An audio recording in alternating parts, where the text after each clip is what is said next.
वस्तु के विषय में विकल्प नहीं होता, क्रिया के विषय में विकल्प होता है।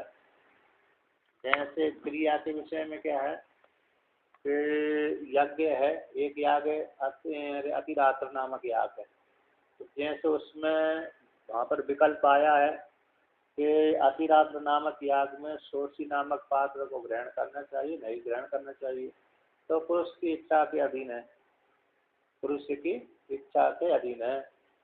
तो हम कोई ग्रहण करता है, उस पात्र को ले लेता है, स्वीकार कर लेता है, कोई नहीं लेता है। तो यहाँ पर तो पुरुष अधीनत्व विकल्प है अतिरात्र नामक याग में, किंतु वस्तु के विषय में, अरे वस्तु के विषय में ऐसा पुरुष का अधीनत्व नहीं है कि मैं ज्ञान हूँ, करूँ अथवा ना करूँ, है ना। वस्तु जैसी है वैसी ही रहती है। वस्तु कैसी है, जैसी है वैसे है। बस चक्षु के सामने अरे वस्तु आ गई, चक्षु इंद्रिय के सामने वस्तु आ गई, तो वस्तु जैसी है उसी प्रकार का ज्ञान होगा, विपरीत ज्ञान नहीं होगा। इस प्रकार से तो वहाँ पर है वो पुरुष के अधीन नहीं है। आत्म वस्तु विशेष रूप से तो आत्म वस्तु पुरुष के अधीन नहीं है। जैसे क्रिया पुरुष के अधीन होती है, ऐसी आत्म वस्तु पुरुष के अधीन नहीं होता। और आत्म वस्तु मतलब ब्रह्म है। और आत्मा में यदि विकल्प मानेंगे आत्मा के विषय में, तो श्रुति स्मृति न्याय के साथ विरोधी होगा।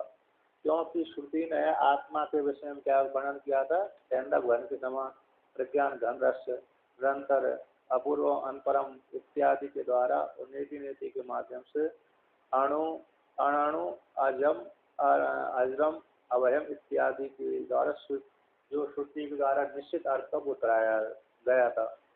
यदि वो कैसी, ये सारी श्रुतियों ने शंका से रहित है, शंका से रहित, संशय से रहित, विपरीत भावना से रहित आत्मा के निश्चित अर्थ का उतराया था, इस प्रकार से वर्णन किया था। अब जो कर्मकांड के विषय में था कि यदि कोई साधक कर्मकांड आत्मा को जान लेगा तो कर्मकांड उसके लिए व्यर्थ हो जाएगा। तो सिद्धांत ने कहा न, ऐसी बात नहीं है। कर्मकांड उसके लिए सार्थक है जिसके जब तक ज्ञान नहीं हुआ, जब तक ज्ञान नहीं है तब तक उसके लिए कर्मकांड सार्थक है। एक ही व्यक्ति में कर्मकांड भी सार्थक है, ज्ञान कांड भी सार्थक है, लेकिन क्रम से है, समुच्चय रूप से नहीं है। जब ज्ञान हो जाता है, ज्ञान की ओर अग्रसर हो जाता है, तो ज्ञान की ओर, ज्ञान में प्रवृत्त हो जाता पूरा पूरा, परोक्ष ज्ञान तो हो गया, तो उसके लिए कर्मकांड की आवश्यकता नहीं रहती। जब तक उसके भेद बुद्धि है तब तक कर्मकांड उसके लिए सार्थक है, वो कर्म करता ही रहता है। यदि अरे आत्मा को मानेंगे नहीं, जैसे पूर्व पक्षी आत्मा को कभी कभी कोई नहीं मानता है, नित्य यदि स्वीकार नहीं करेंगे आत्मा को, तो फिर कर्मकांड का भी कैसे हो जाएगा, विरोधाभास की प्राप्त हो जाएगी। जो उन्होंने भरतित्व ने कैसा मान लिया था कि आत्मा तो अद्वैत है, निर्विशेष आत्मा, और सविशेष के विषय में संशय हो गया था, उसको भी सत्य एक पक्ष में सत्य स्वीकार कर लिया था। जैसे समुद्र में बीची तरंग आदि है, तो बीची तरंग आदि को उन्होंने शत्रु कार्य रूप से सत्य स्वीकार कर लिया था।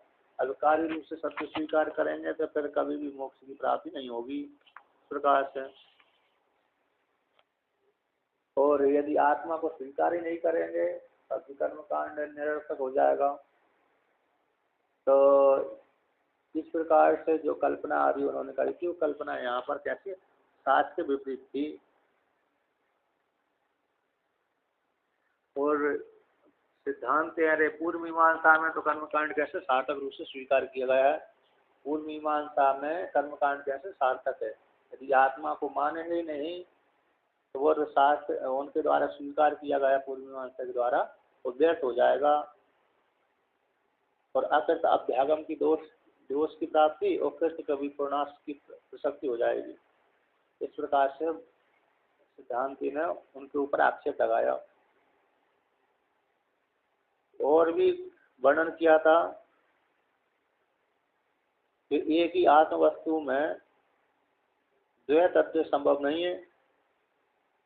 एक ही आत्म वस्तु में कैसे जैसे ब्रह्म का द्वैतत्व को मान लेने पर समुद्रादि दृष्टांत जो प्राप्त रहे थे, ये तो एक का ही द्वैतत्व मान लेने पर विरोध हो जाएगा। तो सिद्धांत खंडन करके तो ऐसी बात नहीं है। अन्य विषय परत्वात कैसा था, अन्य विषय परक वाला तो वो दृष्टांत है। कहाँ पर था, साव्य वाली वस्तु में, निरवय वाली वस्तु में नहीं है। साव्य वाली वस्तु में तो वो समुदाय दृष्टांत घट जाएंगे, निरवय वाली वस्तु में नहीं हो सकते। नित्य जो निरवय आत्म वस्तु है उसमें रुद्रत्व अवोचमा विरोध कहा गया है। नित्य निरवय आत्म वस्तु में तो विरोध की प्राप्ति होती है, किंतु कार्य विषय सावयव में ऐसा नहीं है। जो कार्य विषय आत्मा के अनंत पक्ष में ऐसा नहीं है। इसलिए तो वहाँ पर समुदाय दृष्टांत कैसे कार्य विषय में ही सावय वाले में घट जाते हैं, निरवय वाली वस्तु में नहीं घटते। इसलिए श्रुति न्याय विरोध से जो पूर्व पक्षी ने कहते हैं, अरे भक्ति प्रबंध में जो कल्पना की गई थी वो कल्पना उनकी उत्पन्न नहीं होती है ना। कौन सी, समुद्र में, जैसे समुद्र में, अरे जो समुद्र रूप से जल तो सत्य ही है, किंतु बीजी तरंग आदि के द्वारा बुलबुला आदि के माध्यम से उसको जो तरंग है, बुलबुल है ना, ये भी सत्य है। ऐसी जो कल्पना की थी वो कल्पना यहाँ पर उत्पन्न नहीं होती। तो कहते हैं कल्पना करने की अपेक्षा है कि उपनिषदों का ही त्याग कर देना शेर करोगा, तो कल्पना करने की जरूरत नहीं है, क्योंकि उपनिषदों का त्याग कर दिया तो आत्मदुष्टि है ये मानने की जरूरत नहीं पड़ेगी।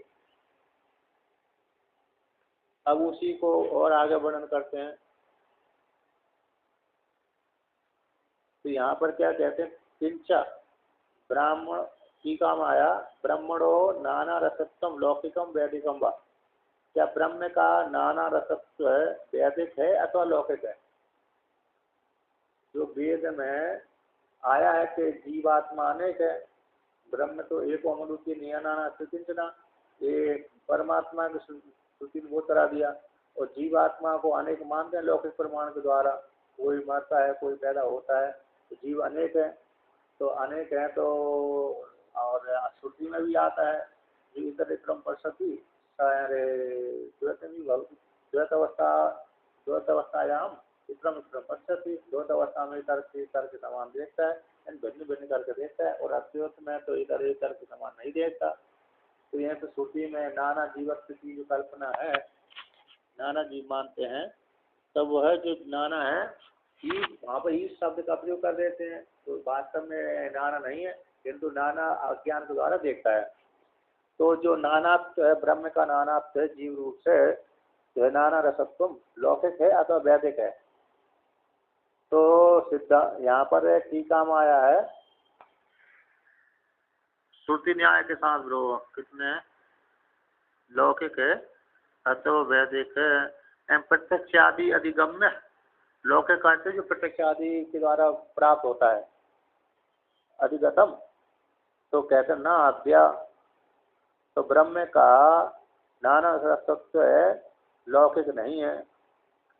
क्यों नहीं है, लौकिक नहीं है, तस्य अलौकिकत्वात्, उस ब्रह्म का लौकिक न होने से तन नाना रसत्व में लोक का तटस्थत्व, तस्य उसका लौकिक न होने से तत् ब्रह्म का नाना रसत्व में लोकस्य प्रत्यक्षादि प्रमाण का तटस्थ होने से उसमें तटस्थत्वात्, अर्थात तो प्रत्यक्ष आदि प्रमाण के द्वारा तो मात्र जीवात्मा दिखते हैं, शरीर आदि दिखते हैं, शरीर आदि एक काल तक तो दिखते हैं, और एक काल तक तो तटस्थ का लक्षण होता है एक काल में दिखना, तीनों कालों में ना दिखना। तटस्थ लक्षण, जैसे ब्रह्म के दो लक्षण है, स्वरूप लक्षण और तटस्थ लक्षण। तो स्वरूप लक्षण का अर्थ होता है तीनों कालों में एक जैसे दिखना, और तटस्थ का लक्षण होता है एक काल में दिखना, दूसरे काल में ना दिखना। तो कहते हैं लौकिक प्रत्यक्ष आदि प्रमाण का तो तटस्थ होता है, कुछ काल के लिए देखते हैं, कुछ काल शरीर है जब तक तो जीवात्मा दिखता है, शरीर नहीं है तो जीवात्मा दिखना ही बंद हो जाता है।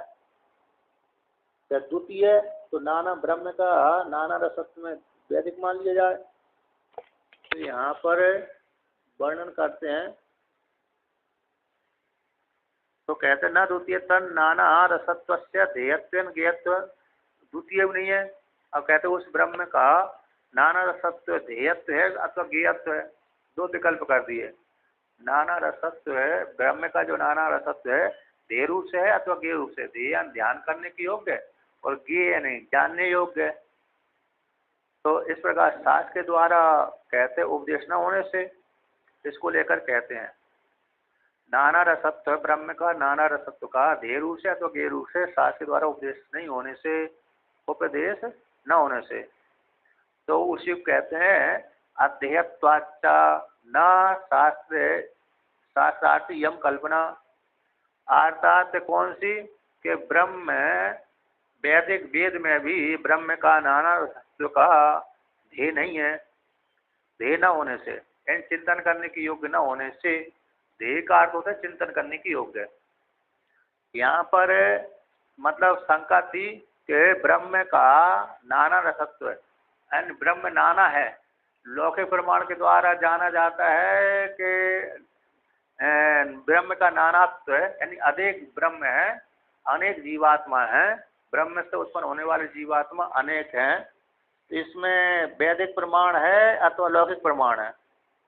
कहते हैं लौकिक प्रमाण तो बिल्कुल भी नहीं है, लौकिक प्रमाण के द्वारा ब्रह्म को नानात्व नहीं कह सकते। द्वितीय वैदिक प्रमाण के द्वारा ब्रह्म को नानात्व कह सकते हैं। द्वितीय क्या कह सकते हैं? नानात्व वैदिक प्रमाण के द्वारा सिद्ध हो जाए तो उसमें द्वितीय में विकल्प कर दिया कि नाना रसत्व अरे ब्रह्म का है वह ध्येय रूप से अथवा ज्ञेय रूप से है। नानात्व रस ब्रह्म नाना है, वो ध्येय रूप से है अथवा जानने योग्य है ना, ध्यान करने की योग्य नानात्व है ब्रह्म का, अथवा ज्ञान के जानने योग्य, ज्ञान रूप से जानने योग्य नानात्व है। तो इस प्रकार से शास्त्र के द्वारा उपदेश नहीं किया गया, उसको लेकर कहते हैं कि न अध्येयत्वात् न शास्त्रीय कल्पना, ऐसे ध्येय न होने से, इन चित्त वेद में ऐसा नहीं कहा गया कि ब्रह्म को नाना रूप से चिंतन करें, ब्रह्म को नाना रूप से चिंतन करें, इस प्रकार से वेद में नहीं कहा गया। तो इसलिए न शास्त्र यम कल्पना कि ब्रह्म नाना है, इस प्रकार से शास्त्र की कल्पना भी नहीं की गई है ना। अतः वेद में उपनिषदों में ब्रह्म को नाना रूप से चिंतन करने के लिए उपदेश नहीं किया गया, ना तो नाना रूप से जानने के लिए कहा गया है और ना ही ध्यान करने के लिए कहा गया है कि ब्रह्म अनेक है इस प्रकार से तुम चिंतन करो, अथवा ब्रह्म अनेक इस प्रकार से तुम जानो, ऐसा वेद में नहीं कहा गया। बल्कि वेद में तो नाना का ब्रह्म नाना है, जीवात्मा नाना है, इस प्रकार से निंदा की गई है कि जो नाना जानता है ऐसा भेदपूर्वक मानता है तो वो ठीक नहीं है। आता तो एक योनि से दूसरी योनि की फल की प्राप्ति होती है, जो नाना प्रकार से जानता है वो उसको ब्राह्मण आदि जाति वर्ण क्या उसको पराजित कर देते हैं, पराजित कर देती है, ऐसा कहा गया। और उसी को वर्णन करते हैं कि नहीं जनन मरण आदि अनर्थ सत्य सहस्र भेद समाकुलम समुद्र बनादिवत सावयम अनेक रसम ब्रह्म ध्येयत्वेन विज्ञेयत्वं व श्रुत्या उपदिश्यते। येन क्योंकि के ब्रह्म का कहते हैं जनन उत्पत्ति जनि प्रादुर्भाव मरण, मर जिसकी उत्पत्ति होती है उसका मरना भी हो जाता है, जन्मना मरना आदि अनर्थ जो अर्थवान नहीं है ऐसे अनर्थ। सत्य यानी 100, सहस्त्र यानी 1000, तो सैकड़ों हजारों भेद से आकुलम संकुल युक्त है, आकुल कर दी उससे युक्त कर दिया। ऐसे समुद्र आदि के समान, समुद्र बना आदि के समान, समुद्र जैसे समुद्र में उत्पन्न होते हैं नष्ट होते रहते हैं, वन आदि है तो वन आदि जंगल कटते रहते हैं नष्ट होते रहते हैं, जंगल कटते रहते हैं उगते रहते हैं नष्ट होते रहते हैं इत्यादि गुण। और सावयव रूप से जैसे सब अरे समुद्र भी सावयव ही है ना, सावयव रूप से वन आदि भी कैसे सावयव हैं, ऐसे सावयव रूप से अनेक रसत्व ब्रह्म का अनेक रस वाला ब्रह्म है, इस प्रकार से ध्येय रूप से, और अथवा विज्ञेय जानने योग्य रूप से श्रुति के द्वारा न उपदिश्यते, कि ब्रह्म उत्पन्न होता है मरता है ना। और कहते हैं जब ब्रह्म उत्पन्न होगा मरेगा तो उसको जन्मते समय व्यक्ति को कष्ट होता है और मरते समय भी व्यक्ति को कष्ट होता है, क्योंकि श्रुति आती है जन्म दुखम जरा दुखम जाया दुखम पुनः पुनः अंतकाले महादुखम तस्मात् जागरी जागरी। जन्म दुख का हेतु है और मरना भी दुख का हेतु है। और जरा जन्म दुखम जरा दुखम, बुढ़ापा भी जन्म दुख का हेतु है। जन्म दुखम जरा दुखम जाया दुखम, तो पुनः पुनः स्त्री पुरुष भी दुख के हेतु होते हैं। और अंतकाले महादुखम, अंतकाल में तो सभी को दुख की प्राप्ति होती है, चाहे वो स्त्री हो, चाहे पुरुष हो, अथवा पशु हो, चाहे पक्षी हो। जब जिस काल में जीव मरता है उस काल में उसको भयंकर कष्ट होता है। तो जन्म दुखम जरा दुखम जाया दुखम पुनः पुनः अंतकाले महादुखम तस्मात् जागरी जागरी।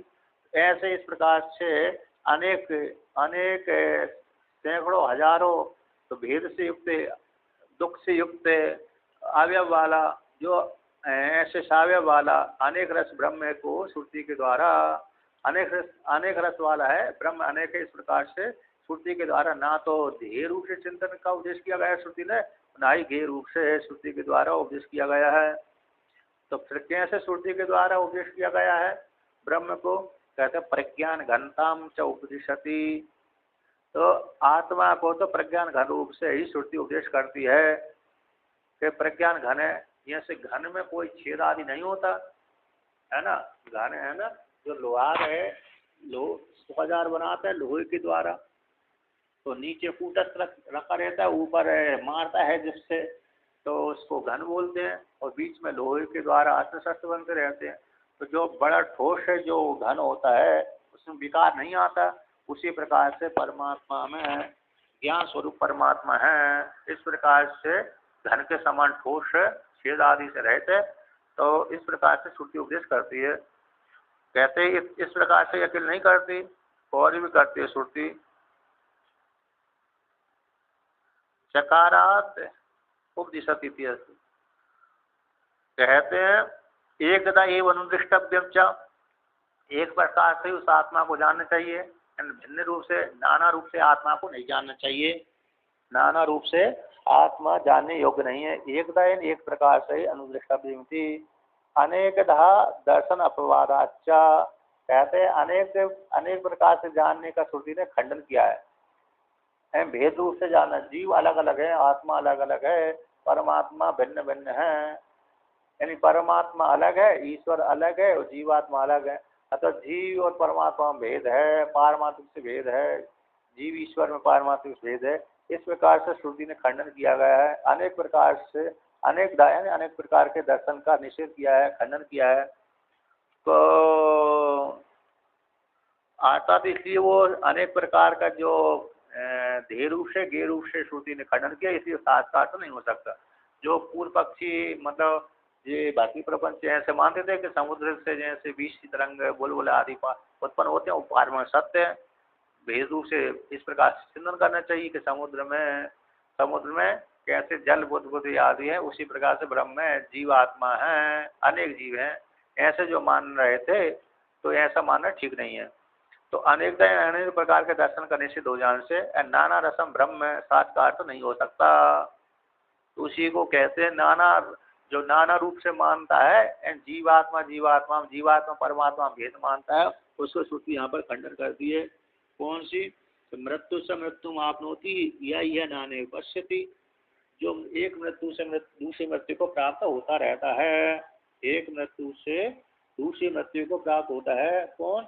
यह नाने पश्यति, जो इस प्रकार से नाना को देखता है। नाना के समान जो कोई भी स्त्री अथवा साधक नाना के समान पश्यति जानता है। पश्य दृश्य प्रेक्षण धातु है, प्रेक्षण देखना, जानने अर्थ में, ज्ञान अर्थ में होते, जानने अर्थ में होते है, देखने अर्थ में होती है। तो नाना के समान जो देखता है, तो ई शब्द का प्रयोग कर दिया। ई शब्द का प्रयोग कर देने से इससे सिद्ध होगा कि नाना नहीं है, नाना बिल्कुल भी नहीं है, बल्कि एक ही है। यदि नाना होता तो ई शब्द का प्रयोग नहीं करते, तो ई शब्द का श्रुति प्रयोग कर देती है, तो नाना के समान जो देखता है, तो नाना के समान देखता है, तो मतलब नाना है ही नहीं है, तो भ्रांति से अकेला देखता है वो। इस प्रकार से सिद्ध अर्थ निकलता है। अब कहते हैं भेद दर्शन का निंदा में लभ प्राप्त जो अर्थ को कहते हैं, भेद दर्शन की निंदा कर दिया, मृत्यु से मृत्यु को प्राप्त होता रहता है, एक मृत्यु से दूसरी मृत्यु, एक मृत्यु मनुष्यों नहीं हो गई, अब वो दूसरी मृत्यु मतलब हो सकती जानवर भी बन सकता है ना, जानवर के बाद तीसरी मृत्यु यानी तीसरी कोई पक्षी बन सकता है, कीड़े मकोड़े भी बन सकता है। इस प्रकार से वो एक मृत्यु से दूसरी मृत्यु को प्राप्त होता रहता है, यानी एक योनि से दूसरी योनि को जाता रहता है, जो नाना प्रकार से यानी भिन्न भिन्न करके से जानता है। यच्चा श्रुत्या निंदितम करना कर्तव्यम, कहते जो श्रुति के द्वारा निंदा की गई है वह उसको पालन नहीं करना चाहिए, उसका अनुशीलन नहीं करना चाहिए, है ना। जैसे श्रुति ने कह दिया सुराम न पिबेत कलंजम न भक्षेत, ये श्रुति ने विधान कर दिया कि सुरा का पान न करे, कलंजम का भक्षण न करे, गुट का तंबाकू न खाए, है ना, गुट का तंबाकू बीड़ी सिगरेट ना पिए। इतने इतने इतने जो सुनने वाले पीते हैं नहीं पीते हैं, नहीं पीते ये तो गुट गुटखा भी नहीं खाते, बीड़ी भी नहीं, तंबाकू तो कहते हैं गुटखा भी नहीं खाना चाहिए, तंबाकू नहीं। अच्छा गुटखा में ना तंबाकू उससे जर्दा है ना, जर्दा, तो जर्दा के विषय में मैंने एक जगह पढ़ा था, भविष्य पुराण में आया है वो, कि जर्दा से व्यक्ति गरीब होता है, जर्दा भक्षण करने वाला, कि इस जन्म में तो चलो, इस जन्म में यदि उसको नहीं हुआ तो अगले जन्म में वो गरीब उसी के दोस्त से प्रभाव से गरीब घर में पैदा होगा अगले जन्म में। यदि यदि वो गरीब नहीं हुआ तो फिर उससे क्या हो जाता, जर्दा खाने वाले को तो उसका लड़का गरीब होने लगता है, ऐसा भी आता है। तो मैंने कहाँ पढ़ा, भविष्य पुराण में है ना, भविष्य पुराण में एक जगह प्रसंग आया था, तो पढ़ते पढ़ते पढ़ते उन्होंने टिप्पणी में लिखा था कहीं, वो जहाँ पर आया था, यहाँ पान है ना, पान खाने से, पान को लेकर भक्षण करने दिए, तो अमृत अमृत के कलश से जहाँ पर रखा था वहाँ पर पान पत्ती हो गई, तो देवताओं ने उसको मुख शुद्धि के लिए स्वीकार कर लिया पान को। तो उसी के प्रसंग में जर्दा का वर्णन किया था, तो तब मैंने देखा तो लोग इसी जो जितने भी गरीब होते हैं ना, गरीब ज़्यादातर वो जर्दी खाते हैं, नहीं ज़्यादा जो अमीर होते वो नहीं खाते ज़्यादा अभी, तो जितने ज़्यादा गरीब होंगे जिनको उनके मुख में देखना गुटका ही गुटका भरा रहता है, रहता नहीं रहता, ज़्यादातर गरीबों के ही रहते हैं, भूखे रहते मतलब ये गरीबी व्यक्ति ज़्यादा खाते हैं, और उन्हीं को और बाद में फिर वो उसी दर्दा के प्रभाव से और गरीब हो जाते हैं, ऐसा वर्णन किया। हाँ, महिलाएं भी खाते हैं, स्त्रियाँ भी खाते हैं, पुरुष भी खाते हैं, मतलब ये जर्दा का दोष होता है। तो कहते हैं यच्च श्रुत्या निंदितम, जो श्रुति के द्वारा निंदा की गई है, करना कर्तव्यम, ऐसे एक प्रसिद्ध, ये तो श्रुति प्रसिद्ध ही है, सुराम न पिबेत कलंजम न भक्षेत, है ना। अब इसको निश्चित किया, उसको पान करेगा क्या है वो नरकम विजेत, फिर आगे श्रुति ने वर्णन कर दिया, सुराम पिबेत चेत नरकम विजेत, यदि आप सरा का पान करेंगे नरक की प्राप्ति होगी, यानी कलंज भक्ष तो दोष की प्राप्ति हो जाती। किसी ने कलंजय का भक्षण कर दिया, कलंजय का भक्षण का होता है कलंजय का मांस, तो कौन सा मांस है, जो किसी शिकारी ने बाण ऐसा बनाया था जिस बाण में विष लगा दिया था, जिस बाण में विष लगा दिया और विष से लगा हुआ बाण को किसी जानवर के ऊपर मार दिया, अब मार दिया तो वो विष से उसके शरीर में प्रवेश कर गया, पशु के शरीर में, तो पशु के शरीर में प्रवेश कर गया, उसी से वो उसका मृत्यु भी हो गई पशु की। अब उसी ने अपने शत्रु के लिए, जिसके पहले पहले उसका शत्रु हो गया था, उसका कोई शत्रु बन गया था, तो शत्रु उसका बन गया था, अब फिर बाद बीच में मित्रता आ गई, अब उसने सोचा कि शत्रु से कैसे बदला लिया जाए, तो ऐसे विष भुजे हुए मांस का भोजन बना दिया उसने, सब्जी आदि। अब उसी को शत्रु को निमंत्रण दे दिया, तो तभी वो उसका प्रयोग करते हैं, तभी ये वाक्य का प्रयोग करते हैं। कलंजन न भक्षेत, अर्थात यदि तुम शत्रु के घर में जाओगे तो हो सकता है वो मार दे, है ना। पहले तो दुश्मनी अच्छी चल रही थी, अब बीच बीच में दोस्ती हो गई, तो हो सकता है बदला पुनः ले ले। तो कलन उसी को लिए विष भुजिए बांस को, अथवा अरे दूसरा व्यक्ति जो जाता है ना, पहले शत्रुता हो गई फिर बीच में मित्रता हो गई, तो कहते हैं विषम भक्षेत, ऐसा प्रयोग कर देना। कहाँ जा रहे हो? उसके घर में भोजन करने जा रहे हैं। कौन? जिसके साथ पहले शत्रुता हो गई थी। तो जो पड़ोसी कहते हैं चलो विष खा लो, है विष बोलते कि नहीं बोलते, विष खा लो, तो विष खाने का अर्थ हो गया कि वहां पर मत जाइए, अर्थ यही तो निकला कि वहां पर जाने से क्या भरोसा, अरे आपको हानि हो जाए। जैसे लौ के दूसरा प्रमाण है ना, शिव जी ने मना कर दिया था पार्वती पति से, वहां पर मत जाइए, वहां पर जाने से लाभ नहीं है, कोई हानि होगी, लाभ नहीं है। मतलब पहले से विरोध हो गया ना, पहले से विरोध हो गया और बिना बुला चले गई तो हानि हो ही गई पति की, ये हो गया। तो जो श्रुति के द्वारा निंदा की गई उसको नहीं करना चाहिए। कहते प्रशंसा की गई तो उसको क्या करना चाहिए?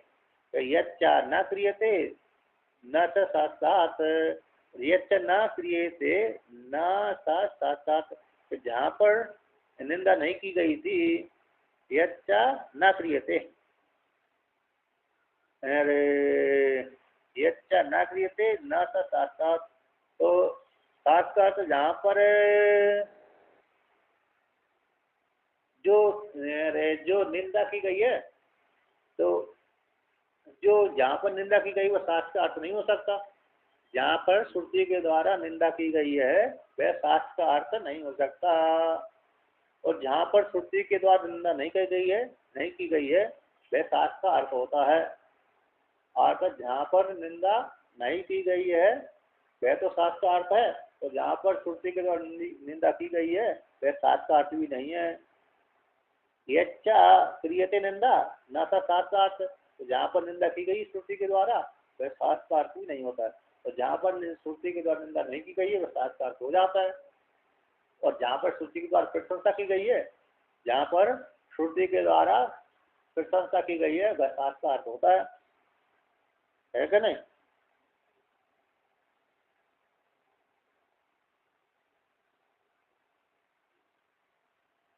तो कहते हैं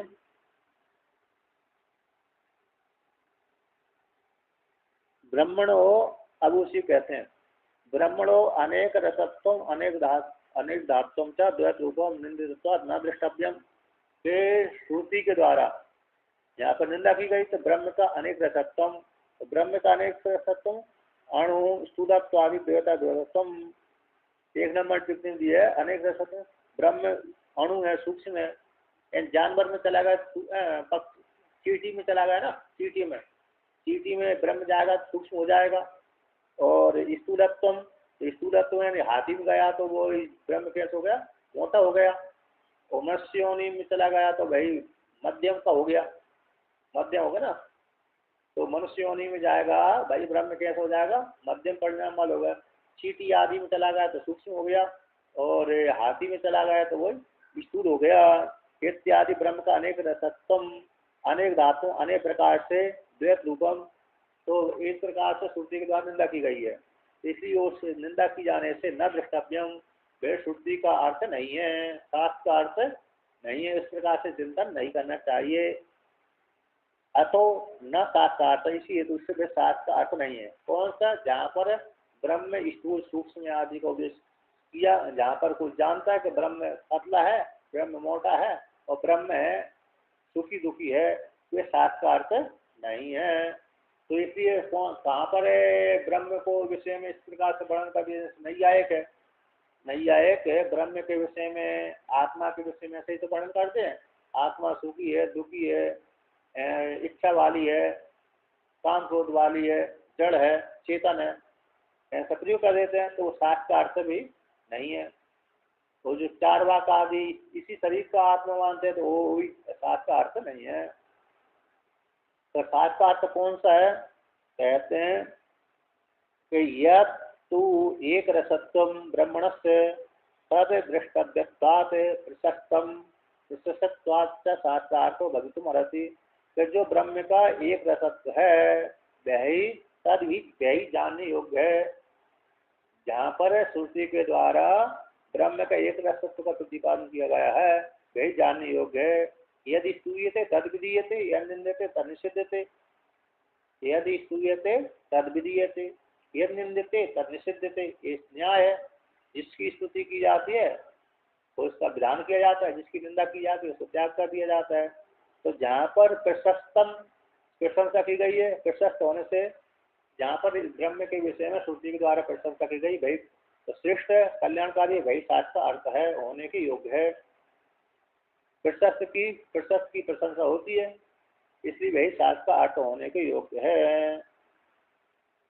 इन प्रशस्त है श्रेयकर, प्रशस्त का अर्थ है श्रेय देने वाला, मोक्ष को देने वाला, इस प्रकार से वर्णन किया।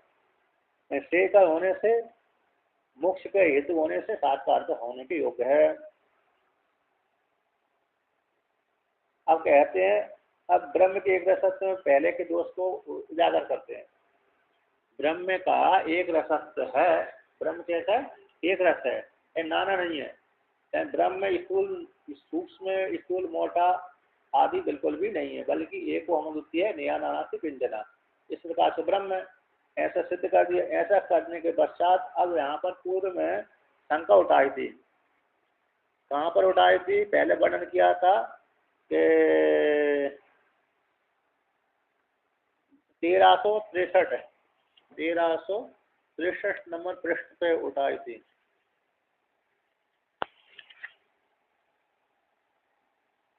तो कौन सी उठाई थी? कि वेद का एक देश भूत उपनिषद प्रमाण हो जाएगा और एक देश अप्रमाण हो जाएगा। कर्मकांड जो सत्य वस्तु का प्रतिपादन करने से प्रमाण वेद हो जाएगा और असत्य वस्तु का प्रमाण करने से वो कर्मकांड अनर्थक हो जाएगा। ऐसी जो कही थी उसी को लेकर कहते हैं। तो यस्तु उत्तम जो पहले कहा गया था, तो वेद एक देश सत्य अप्रमाणम कर्म विषय द्वैत अभावात अद्वैतम से अप्रमाणम थी। तो वेद का एक देश से अप्रमाण हो जाएगा किसके विषय में? कर्मकांड के विषय में, कर्म के विषय में। क्यों अप्रमाण हो जाएगा? क्योंकि द्वैत अभावात और अद्वैतम से प्रमाणम, अद्वैत के विषय में वेद प्रमाण हो जाएगा। अद्वैत को बोध कराने वाला वेद प्रमाण हो जाएगा। तो वेद प्रमाण हो जाने से अद्वैत प्रमाण से उसने पक्ष का प्रमाणित हो जाएगा। और कर्मकांड का निंदा की गई है अद्वैत को बोध कराने के लिए, तो वहां पर जो द्वैत भाव वाला वेद भी अरे अप्रमाण हो जाएगा और कर्मकांड भी अप्रमाण हो जाएगा। ऐसा जो कहा गया था वेद के एक देश का अप्रमाण कर्म विषय में। क्यों? क्योंकि अद्वैत को बोध कराने वाली श्रुतियों ने वेद कर्मकांड का खंडन किया है। कर्मकांड का खंडन कर देने से वो एक देश भाग कर्मकांड के विषय का जो एक देश भाग वेद है अप्रमाण हो जाएगा। और जो एक दूसरा पक्ष वाला है जहाँ पर अद्वितीय रूप से वो कराते हैं श्रुतियाँ, तो वो उसका भाग प्रमाण हो जाएगा। ऐसी प्राप्त हो जाने पर तो सिद्धांति कहता है ऐसे जो आपने कहा था वो साधना ऐसा ठीक नहीं है, उसको खंडन करते हैं। इसमें टीका में आया है कि कर्मकांड का कर्म विषय में प्रमाण नहीं है। कर्मकांड का कर्मकांड वाले भाग का टीका में 1368 नंबर की 4थी पंक्ति, कर्मकांड का कर्म के विषय में न प्रमाण नहीं, क्योंकि असत द्वैत असत एवं मिथ्या द्वैत विषय वाला होने से कर्मकांड। इसलिए ब्रह्मकांड का तो अद्वैत में प्रमाण है, परमार्थ अद्वैत वस्तु का प्रतिपादक होने से। इसलिए तो तथा न विरोध है अध्ययन विधि का। उसी प्रकार से अध्ययन विधि का भी विरोध नहीं जाना चाहिए। अध्ययन विधि तो पहले से ही अरे शुरू में ही अध्ययन विधि कैसी होती है, शुरू में ही बोध कराती है, चाहे ज्ञानी हो चाहे अज्ञानी, तो दोनों शुरू में ही पढ़ते हैं अध्ययन। तो अध्ययन अतः उसी प्रकार से न विरोध नहीं मानना चाहिए। अध्ययन विधि का भी ये इस प्रकार से जान लेना चाहिए। यानी अध्ययन विधि तो शुरू में चाहे ज्ञानी हो चाहे अज्ञानी दोनों को बोध कराती है, पढ़ाती है, फिर बाद में इसके पश्चात कर्म कांड और ज्ञान कांड में पृथक भेद हो जाता है।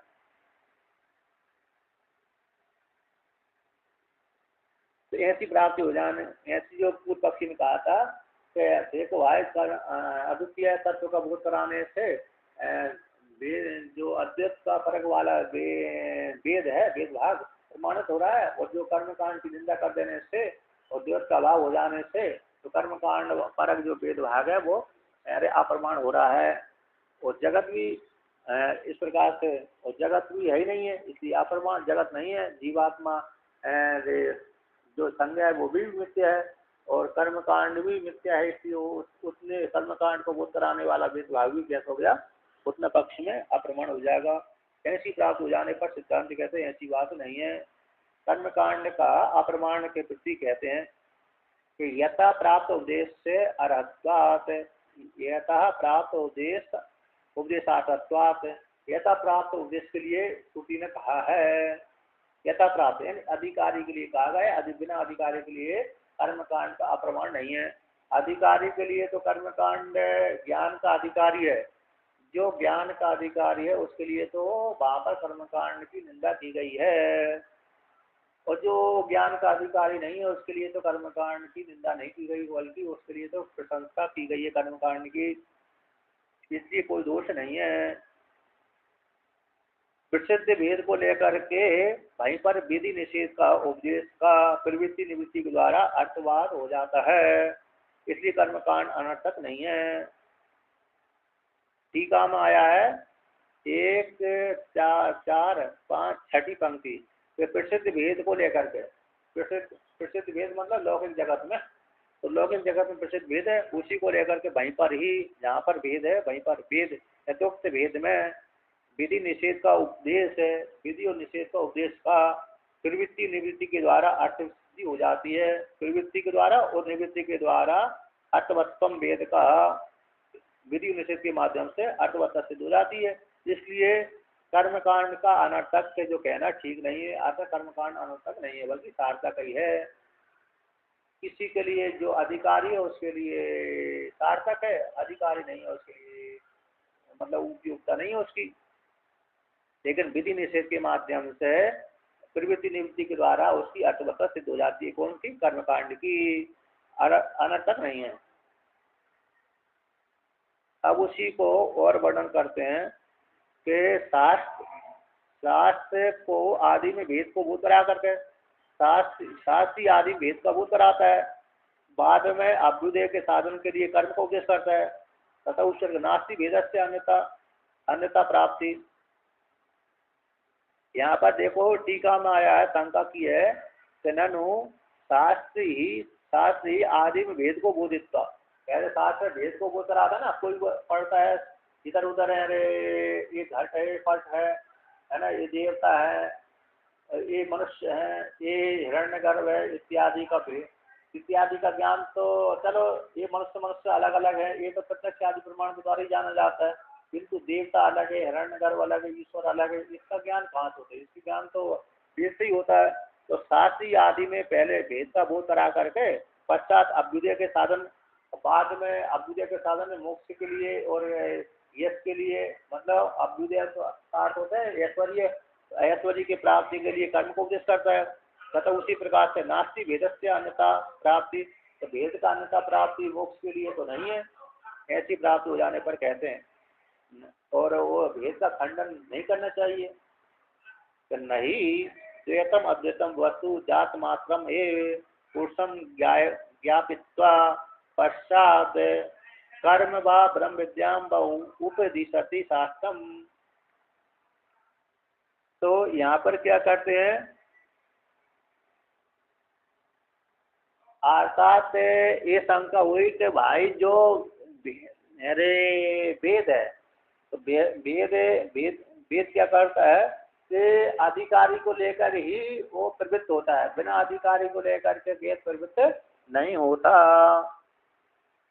तो और भी कहते हैं कि जो पुरुष जो वेद है जात जो पैदा हुआ उसके लिए प्रवृत्त, जात मात्र के लिए ही प्रवृत्त नहीं होता, क्योंकि द्वैतम अद्वैतम वस्तु को बोध कराने वाला जो शास्त्र है, जात मात्रम पुरुषम ज्ञापित्वा, जो पैदा हुआ है उसको उस जात मात्र बालक ही है, 1 वर्ष का ही बालक है, ऐसे उस पुरुष को ज्ञापित का बोध करा करके उत्पन्न हो गया, द्वैत वस्तु का बोध करा दिया, अद्वैत वस्तु का बोध करा दिया, और फिर बाद में कर्म का अथवा ब्रह्म विद्या का उपदेश करता शास्त्र। पहले तो जो पैदा हुआ बालक है उस बालक के प्रति ही द्वैत वस्तु को अथवा अद्वैत वस्तु को व्यापक का सामान्य रूप से बोध करा दिया, व्यापक यानी सामान्य रूप से बोध करा दिया, फिर बाद में विशेष रूप से कर्म का और ब्रह्म विद्या का उपदेश करता है, ऐसा शास्त्र नहीं है। अर्थात शास्त्र मैंने शुरू में ही मतलब जो पैदा हो गया है उसी बालक के लिए ही क्या नहीं करता, अरे पहले सामान्य रूप से बोध कराकर बाद में कर्म अभ्युदय के लिए कर्म और मोक्ष के लिए ब्रह्म की विद्या का उपदेश शास्त्र नहीं करता, बल्कि उसी के लिए शास्त्र उपदेश करता है जिसका अधिकारी बन गया और जो भेद अच्छी प्रकार से जानता है कि इससे मेरा कल्याण होगा, इससे मेरा कल्याण नहीं होगा, उसी के लिए ही वेद ऐसा प्रयोग करता है। बालक के लिए, बालक जो है अभी 1 वर्ष का 2 वर्ष का बालक, उसके लिए वेद उपदेश करता ही नहीं, प्रवृत्त होता ही नहीं है ना। बालक के लिए, जात मात्र बालक के लिए वेद प्रवृत्त नहीं होता। हाँ, अधिकारी के लिए करता है। जो अधिकारी है चाहे वो 20 वर्ष का अधिकारी हो, 20 वर्ष का बालक हो या तो बालिका हो या तो 50 का हो, 100 वर्ष का जो भी हो, उतने वर्ष के अधिकारी जो करता है, बालक बालिका के लिए प्रवृत्त नहीं करता, प्रवृत्त नहीं होता। इस प्रकार से उसी को ही यहाँ पर टीका में वर्णन किया है। अरे 68 नंबर पर 1368 पे नीचे से 30 पंक्ति, तो यथा ही शास्त्रम, जो ये शास्त्र है जात मात्र पुरुष के प्रति अद्वैत वस्तु को बोध करा करके, जात मात्र जो बालक है 1 वर्ष का बालक हो गया तो अरे 5 वर्ष का बालक हो गया अथवा अरे 2.5 वर्ष का बालक हो गया, 1-2 महीना का ही बालक हो गया, इतना बालक, ऐसे जात मात्र पुरुष के प्रति पहले द्वैत को बोध करा दिया, मतलब पहले अद्वैत को बोध करा दिया, जात मात्र पुरुष के प्रति अद्वैत वस्तु को बोध करा दिया, अद्वैत ब्रह्म है, परोक्ष रूप से बोध करा दिया, बोध करा करके तो कर दी ना, तो बोध करा के पश्चात बाद में ब्रह्म विद्या को उपदेश करता है। पहले सामान्य रूप से अद्वैत वस्तु का बोध करा दिया, सब कुछ ब्रह्म ही है, ऐसा बोध करा करके बाद में ब्रह्म विद्या को उपदेश करता है। तो ऐसा नहीं जाते, ऐसा स्वीकार नहीं किया जाता है ना। सामान्य रूप से बोध करा के विशेष से ब्रह्म विद्या को उपदेश किया जाता है, ऐसा उपदेश नहीं, ऐसा स्वीकार नहीं करते। उसी प्रकार से तथा उसी प्रकार प्रथम एवं पुरुष के प्रति, उसी प्रकार से जो पहला है पुरुष के प्रति द्वैत को बोध करा करके पहले सामान्य रूप से कर्म का बोध करा दिया पुरुष के प्रति जो उत्पन्न हुआ है, पैदा हुआ है बालक, फिर बाद में उसको कर्म का उपदेश करते कि भाई ये कर्म है स्वर्ग को देने वाला है, एक कर्म है ब्रह्म लोक को देने वाला है, एक कर्म है विष्णु लोक को शिवलोक को देने वाला है। पहले सामान्य रूप से जो पैदा हुआ बालक उसके लिए सामान्य रूप से द्वैत को बोध करा दिया, तो देखो ब्रह्म अलग है, विष्णु अलग है, शिव अलग है, और ये स्वर्ग है, ये पृथ्वी लोक है, पाताल लोक है, ये ब्रह्म लोक है इत्यादि, एक स्त्री पुरुष आदि भिन्न है। तो इस प्रकार से पहले बोध करा करके बाद में इससे कर्म से देखो ये इनको इतना फल की प्राप्ति, इनको इतना फल की प्राप्ति होती है, तो विशिष्ट कर्म का उपदेश करता है।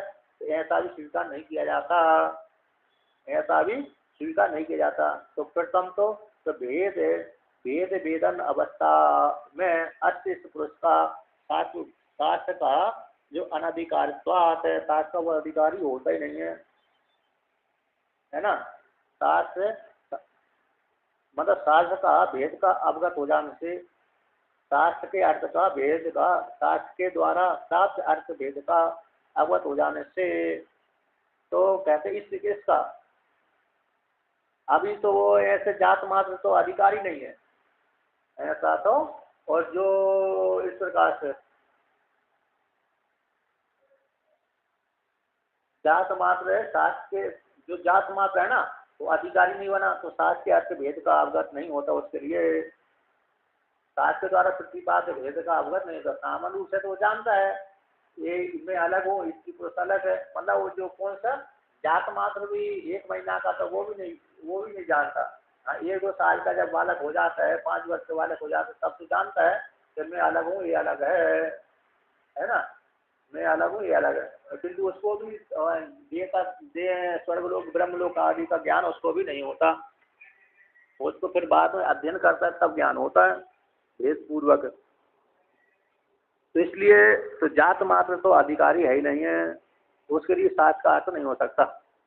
और असात का अर्थ भेद कब कब होता है, जो ज्ञान का अधिकारी है, मोक्ष का अधिकारी, स्वर्ग का अधिकारी, उसी के लिए उपदेश किया जाता है। इसके लिए सार्थक है, इसके लिए सार्थक नहीं है। कहते हैं उसी को आगे वर्णन करते हैं, तो द्वैत का उपदेश के योग तत्व अंगीकार करके तदेव नास्ति।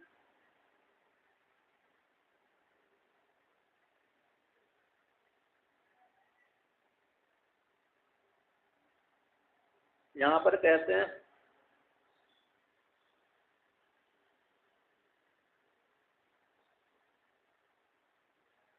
जो जो पहले जो मतलब जो व्यक्ति जात मात्र उसके लिए तो ये सात का अर्थ नहीं है, किंतु जो सामान्य रूप से जानता है उसी के लिए सात का अर्थ हो सकता है।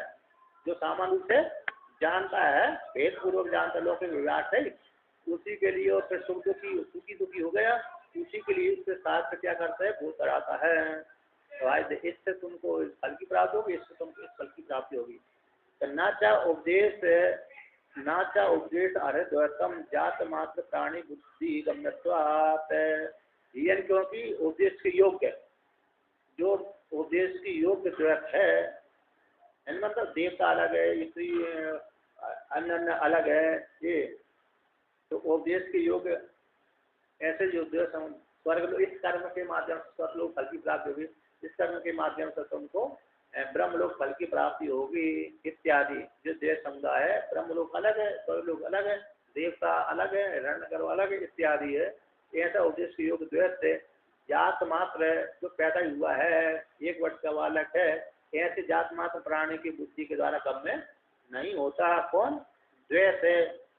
जो द्वैत जगत भी उद्देश्य योग के जो द्वैत है वह भी उत्पन्न होने वाले प्राणी के लिए बुद्धि के द्वारा गम्य नहीं होता।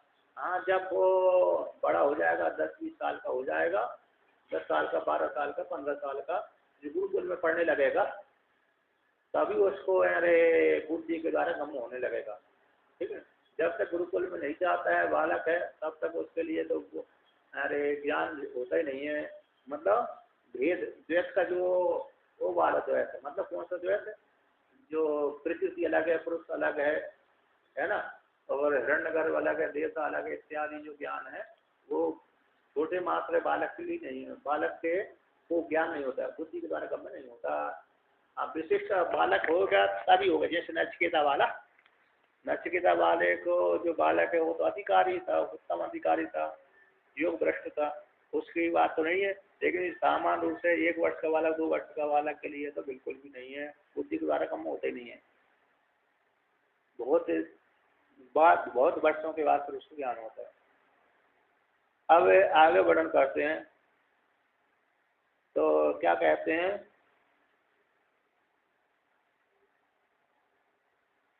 उत्पत्ति यहाँ पर कहता है कि ननु टीका में आकर द्वैत का सत्य बुद्धि के अभाव हो जाने पर, इन द्वैत का सत्य बुद्धि अभाव है, द्वैत सत्य नहीं है, तो सत्य बुद्धि का अभाव मानने पर श्रुति के द्वारा अनुष्ठान करने के लिए, श्रुति युक्त अनुष्ठान करने के लिए पुरुष की प्रवृत्ति उत्पत्ति नहीं होगी, है ना। श्रुति के द्वारा अनुष्ठान के लिए, अनुष्ठान है ना, अनुष्ठान के लिए श्रुति के द्वारा अनुष्ठान किया गया, तो हर संध्या उपासिता नित्य मंग उत्तम जुयात, है ना, इत्यादि, और स्वर काम हो ये था इत्यादि, श्रुति के द्वारा ही तो बोध कराया गया। तो द्वैत का सत्य बुद्धि नहीं है जीवात्मा में, तो फिर श्रुति के द्वारा अनुष्ठान करने के लिए पुरुष की प्रवृत्ति उत्पत्ति नहीं होती। तो स्व प्रमाण की सिद्धि के लिए, अपने प्रमाण की सिद्धि के लिए द्वैत का सत्य श्रुति के द्वारा ही तो बोध कराया जाता है। बोध ईष्यते, द्वैत एक स्व प्रमाण की सिद्धि के लिए द्वैत सत्यत्व है, इस श्रुति के द्वारा ही बोध, श्रुति बोधिष्यति, भविष्य बोध कराएगी, ऐसी प्राप्त हो जाने पर कहते न इत्या न द्वैत से अनित्य बुद्धि प्रथम एवं कश्चित स्यात्, कहते सबसे पहले द्वैत का अनित्य बुद्धि प्रथम में किसी को नहीं होती। पहले द्वैत की अनित्य बुद्धि, द्वैत मिथ्या है, द्वैत कैसे है, अनृत है, ये पहले से ही किसी को नहीं होता। मतलब ये, अरे द्वैत संपूर्ण जगत द्वैत मिथ्या है, ये शुरू में किसी को मेरे मिथ्या बुद्धि नहीं होती, फिर तब पहले पहले ही, पहले पहले तो यही होता है जब व्यक्ति होश संभाल लेता है तो कहते हैं ये सारे सत्य हैं, मैं भी सत्य हूँ, ये भी सत्य है, अर्थात ये स्त्री पुरुष देख रहे हैं ये भी सत्य है, पशु पक्षी देख रहे हैं ये भी सत्य है, जितना भी जगत प्रपंच देख रहा है वो सारा सत्य ही सत्य है। ऐसा ही व्यक्ति को ज्ञान होता है जब होश संभालने के बाद ज्यादा बड़ा हो जाता है। तो न द्वेष का अन्यतत्व बुद्धि प्रथम एवं कथित, पहले पहले किसी को नहीं उत्पन्न होता। तो फिर कहते ये द्वैतस्य सत्वत्व उद्देश्य पश्चात आत्मना प्रमाण्यम प्रतिपादित सातम, जिसके द्वारा जिससे जिससे द्वैत का सत्वम उपदेश किया जाता है, जिस साधक के लिए, जिस पुरुष के लिए, जिस किसी के लिए द्वैत का सत्य उपदेश करते हैं। देखो ये देवता अलग है, हिरण्यगर्भ अलग है, राम अलग है इत्यादि।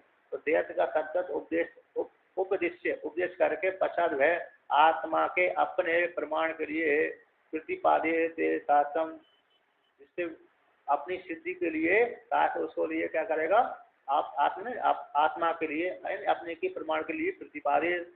देखो स्वर्ग काम था पहले तो जिसके द्वारा, जिससे, जिसके लिए द्वैत का सत्य उपदेश कर दिया, जिसके लिए, जिसके माध्यम से, यानी जिस किसी पुरुष के लिए के माध्यम, जिसके द्वारा द्वैत का सत्य उपदेश किया, उपदेश करके साथ के द्वारा साथ में उपदेश कर दिया, फिर बाद में अपने प्रमाणित स्थिति के लिए, अपने प्रमाण के लिए साथ क्या कर देता है, अरे प्रतिपादन करता है।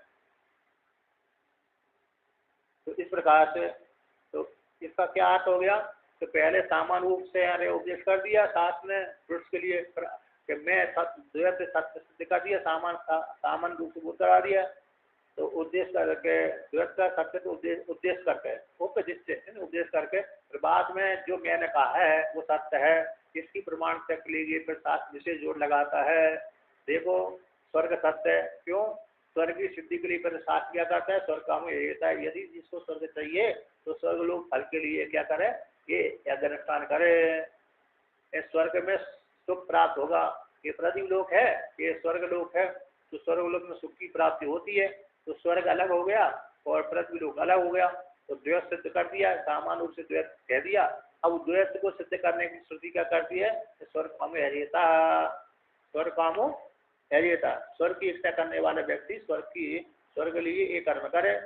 अब स्वर्ग है, सुख रूप है, वहां पर सुख की प्राप्ति होती है, ये श्रुति सामान कर दिया। लेकिन वो उसको सिद्धि के लिए क्या करेगी, साधन तो बताएगी, है ना। तो जब साधन नहीं बताएगी तो व्यक्ति स्वर्ग कैसे जाएगा। तो अपनी पहले की गई प्रतिज्ञा को सिद्ध करने के लिए दूसरी प्रकार का फिर साधन वर्णन करती है श्रुति, तभी से प्रतिज्ञा पूरी होगी, है ना। जैसे मैं आपको धन दूंगा, ऐसा मैंने प्रतिज्ञा कर दी, अब बाद में धन दिया ही नहीं तो वह प्रतिज्ञा मेरी झूठी हो गई, नहीं होगी। अब धन दे दिया तो प्रतिज्ञा सत्य हो गई। उसी प्रकार से स्वर्ग सत्य है, स्वर्ग सुखरूप है, तो अब उसके लिए सुखरूप है तो साधन नहीं बताएगा तो कैसे होगा, साथ से व्यर्थ हो जाएगा। तो अपनी सिद्धि के लिए साथ क्या करते हैं, तो उसका प्रतिपादन करता है।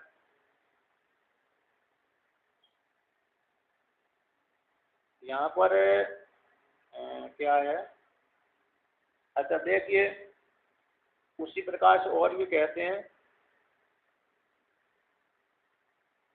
टीका में आया है कि द्वैत का अनित्यवादियों में, जो द्वैत है उस द्वैत अनित्यवादियों में भी द्वैत मिथ्या है। ऐसे अनित्यवादियों में भी कर्म जड़ाना, जो कर्म जड़े कर्म में आसक्ति हो गई है, बुद्धि जिनकी कर्म में आसक्त हो गई, ऐसे पूरी मीमांसक है।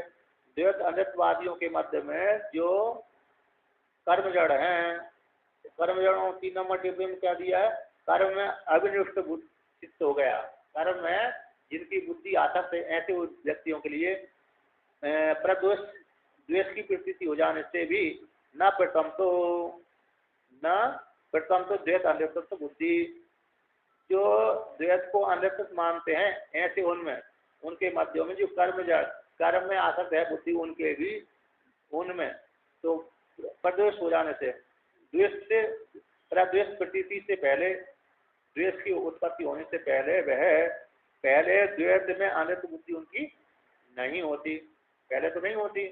इसके बच्चा न चा द्वेष सत्यत्वम, कहते उस प्रकार द्वेष सत्य नहीं है। श्रुति, श्रुति अर्थ है, श्रुति का जो अर्थ है उसका परित्याग है परिचय हीनों को। श्रुति के अर्थ है, श्रुति का अर्थ है द्वैत सत्य नहीं है, द्वैत मिथ्या है उन ऐसे। तो श्रुति अर्थ का वो श्रुति का अर्थ है ऐसे उसके परिचय से हीनों का जो परिचय आता। श्रुति ने तो द्वैत को मिथ्या सिद्ध किया गया है, द्वैत सिद्ध किया है। तो अब उस जिनका श्रुति के अर्थ का परिचय है ही नहीं है, अर्थ जिन्होंने श्रुति का अध्ययन नहीं किया, वेदों का अध्ययन नहीं किया, ऐसे उनको द्वैत का सत्यत्व अभिनिवेश होता है। जिन्होंने पहले से ज्ञान अर्जन नहीं किया उनके लिए तो द्वैत कैसे सत्य बना ही रहता है। जब वो श्रुति के द्वारा वेदांत पढ़ते हैं, उपनिषद पढ़ते हैं, तभी उनको ज्ञान होता है कि अरे ये जो जगत हम देख रहे थे, जो सुनते आ रहे थे कि ये जगत मिथ्या है, ये तो सामान्य रूप से सुनते आ रहे थे। जब हमने श्रुति वेदांत उपनिषद पढ़ा तभी हमने जाना कि हाँ इस प्रकार से द्वैत है, जगत कैसा है, मिथ्या है कि नहीं। तो तब जब तक श्रुति का परिचय नहीं हुआ तब तक उन लोगों के लिए जो सामान्य सुनते आ रहे हैं द्वैत मिथ्या है, तो उन लोगों के लिए द्वैत सत्य प्रतीत होता है। होता नहीं होता, ज्यादातर तो लोगों को द्वैत ही तो सत्य प्रतीत है। 99% लोगों को द्वैत ही सत्य प्रतीत होता है। 1% ही लोगों को अरे द्वैत मिथ्या सिद्ध होता है। 1% में अभी 99.5 लगा दो, हाँ पॉइंट लगा दो, उसमें भी दशमलव लगा दो, तो तब उनको इतने में 99 भी 1% में भी 0 लगाए ना, तब उनको भी मालूम पड़ता है कि द्वैत जगत मिथ्या है। इस प्रकार से अब आगे कहते हैं नापी, नापी मतलब उसी प्रकार से ना कहते हैं इसी हेतु से किंचन न टीका में है 1 2 3 4 नीचे से चौथी पंक्ति 170 नंबर पृष्ठ। तो किंच और भी न द्वैत वैधत्यम, उस प्रकार द्वैत वैधत्य नहीं है। शास्त्र प्रमाण ने विघात खत्म, शास्त्र प्रामाण्य विघातकम, यह तो बौद्ध आदि विषय से प्रसिद्ध था। स्वशिष्य द्वैत मिथ्यात्व अवगमे भी स्वर्ग कामस्य चैत्य बंधित इत्यादि शास्त्र प्रमाणम गृह्णन्ति। द्वैत वैतथ्य है, द्वैत कैसे वैतथ्य है, इस प्रकार से शास्त्र प्रमाण का विघातत्व, शास्त्र के प्रमाण का नाश करने वाला।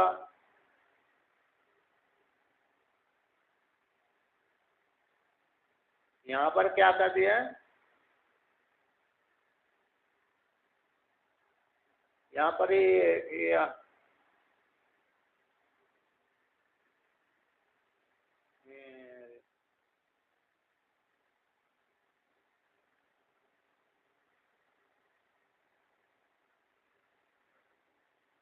हाँ ये है कि और भी न था द्वैत वैतथ्यम शास्त्र प्रमाण का विघातकम।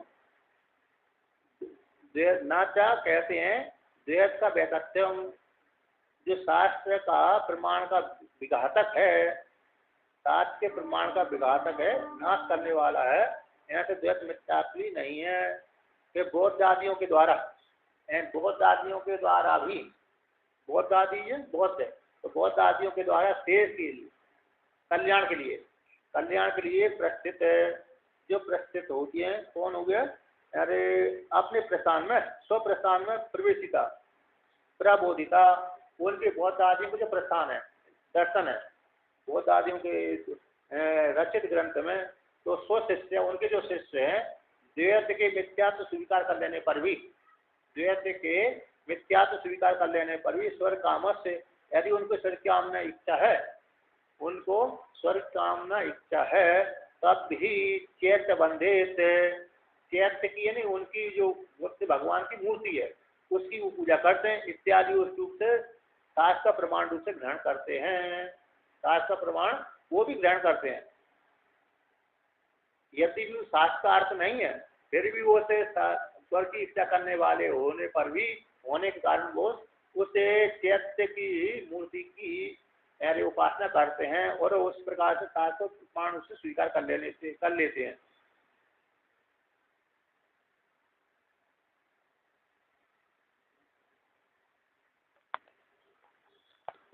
हाँ कल पढ़ते हैं। तो कहते हैं कि नापि पाषाण्डभिर अपि प्रस्थापिता शास्त्र प्रमाण्यम न गृह्णीयो। कहते हैं कि जो पाषांड आदि है, पाषांड मतलब पाखंडी, पाखंडी कौन है? बौद्ध। पाखंडी कर दिए बौद्ध आदियों के द्वारा प्रस्थापिता जो शास्त्र है, बौद्ध आदियों के द्वारा प्रस्थापित शास्त्र का प्रमाण है, वो उनके द्वारा जो प्रमाण है, तो प्रमाण उनके द्वारा प्रस्थापित ग्रंथ है वो प्रमाण रूप से ग्रहण नहीं करते, ऐसी बात भी नहीं है। वो अपने प्रमाण को, वो ग्रंथ को अपने प्रमाण रूप से स्वीकार करते हैं। यदि पहले कर देते हैं, पहले ये बोल देते हैं कि सारा द्वैत मिथ्या है, सारा द्वैत जैसा है मिथ्या है, जैसे स्वप्न सर्वम शून्य बोल दिया ना उन्होंने, माध्यमिक ने, तो माध्यमिक ने सर्वम शून्य बोल दिया। और विज्ञानवादी ने क्या कह दिया? सब कुछ बुद्धि का विलास मात्र है, बुद्धि से भिन्न कुछ है ही नहीं है, जो भी क्षण क्षण में बुद्धि नष्ट होने वाली है। अब ऐसा उन्होंने अपने ग्रंथ में सिद्धांत प्रतिपादन कर दिया। ऐसा बोध कराने के पश्चात भी अब उनके कहते स्वर्ग की जिन, उनके मत में भी जिनको स्वर्ग की इच्छा है, ऐसा पढ़ने के पश्चात उनके स्वर्ग की इच्छा है, तो ऐसे वो व्यक्ति भी शास्त्र को प्रमाण रूप से स्वीकार करते हैं। शास्त्र का प्रमाण स्वीकार नहीं करते हैं ऐसी बात भी नहीं आता, वो भी शास्त्र का प्रमाण रूप से स्वीकार कर लेते हैं। जब क्यों? क्योंकि वो क्या करते हैं, स्वर्ग की इच्छा होने वाले व्यक्तियों को वो बुद्ध की प्रतिमा की पूजा करते हैं। आपने देखा ही है व्यक्ति कहाँ पर, जहाँ पर बुद्ध के स्तूप होते हैं ना, तो बुद्ध की स्तूप बनाते हैं तो वहाँ पर पूजा करते हैं। बुद्ध की मूर्ति बना लेते हैं, तो बुद्ध की मूर्ति बनाकर उसकी पूजा करते रहते हैं, उनके सामने बैठ जाते हैं। क्यों बैठते हैं? क्योंकि स्वर्ग की इच्छा है। यद्यपि पहले उन्होंने अपने सिद्धांत में प्रतिपादन कर दिया कि सारा स्वप्न के समान मिथ्या जगत है और सुसुप्ति के समान शून्य है, सब कुछ है ही नहीं है। अब कुछ जगह कुछ है ही नहीं है, फिर भी ऐसा बोलने के पश्चात भी वो स्वर्ग की इच्छा करने वाले उस प्रमाण शास्त्र को प्रमाणों से स्वीकार कर लेते हैं, है कि नहीं? तो जिस प्रकार से, तो वहाँ पर ऐसा है, जिस प्रकार से वो शास्त्र को स्वीकार करते हैं उसी प्रकार से अग्निहोत्र आदि कर्म है। अग्निहोत्र आदि कर्म कैसे प्रमाणित हैं अधिकारी के लिए? यद्यपि जैसे बौद्ध आदि पाखंडी पर भी कर दिया, यहाँ पर पाखंडी जो है बौद्ध आदि वो भी शास्त्र को स्वीकार कर लेते हैं अपने स्वर्ग की इच्छा के लिए।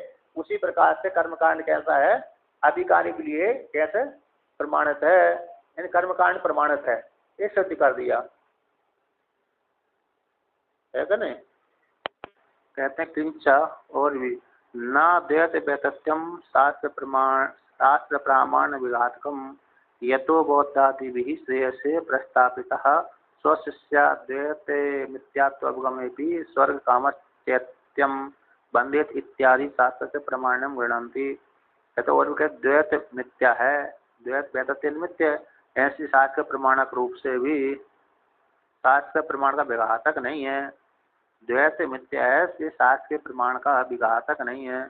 जब शास्त्र के प्रमाण का विघातक मतलब कि जब द्वैत है ही नहीं है तो फिर शास्त्र भी नहीं है, तो द्वैत मिथ्या है, शास्त्र के प्रमाण का विघातक नहीं है। क्योंकि यह तो इस प्रकार से तो बौद्ध आदियों के द्वारा श्रेय के लिए, कल्याण के लिए जो उनके द्वारा प्रस्तापित है ग्रंथ हैं, प्रस्थान है, स्व प्रस्थान के द्वारा प्रबोधिता, प्रवर्तिता, प्रेरिता जो शास्त्र है, अपने जो सोन के शिष्य हैं, बौद्ध आदि मत के अनुयायी जो शिष्य हैं, वो द्वैत को मिथ्या रूप से स्वीकार कर लेने पर भी, द्वैत को मिथ्या रूप से स्वीकार कर लेने पर भी स्वर्ग की कामना वाले जो पुरुष हैं चैत्य की पूजा करते हैं, इन मूर्ति की पूजा करते हैं, बुद्ध की प्रतिमा की पूजा करते हैं, इसलिए वो शास्त्र उनका तो इत्यादि शास्त्र का प्रमाण रूप से ग्रहण करते हैं। उसी प्रकार से तथा उसी प्रकार से अग्निहोत्रादि शास्त्रस्यापि प्रमाण भविष्यति, उसी प्रकार से कहते हैं अग्निहोत्रादि शास्त्र का भी प्रमाण हो जाएगा। तो साधन शक्ति का परिहार न होने से, अनापहार है परिहार न होने से, नापि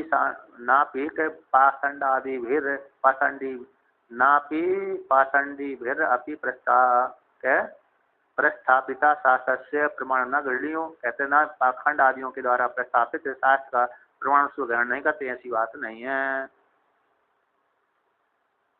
अर्थात बौद्ध आदि पाखंड मत अनुयायियों के द्वारा कल्याण मार्ग में लगाए हुए शिष्य भी शास्त्र का प्रमाण रूप से स्वीकार करते हैं। तो जैसे उनके द्वारा शास्त्र स्वीकार करने से तो कल्याण मार्ग में लगाए हुए शिष्य हैं शास्त्र रूप से स्वीकार करते ही हैं। इस प्रकार से इससे हुआ। उसी प्रकार से अधिकारी के लिए अग्निहोत्र आदि शास्त्र कैसे प्रमाण है ना। पाखंड आदियों के द्वारा प्रस्थापित शास्त्र का प्रमाण रूप से स्वीकार नहीं करते, ऐसी बात नहीं आता। उनके द्वारा उनके शिष्य उस शास्त्र को प्रमाण रूप से स्वीकार करते हैं।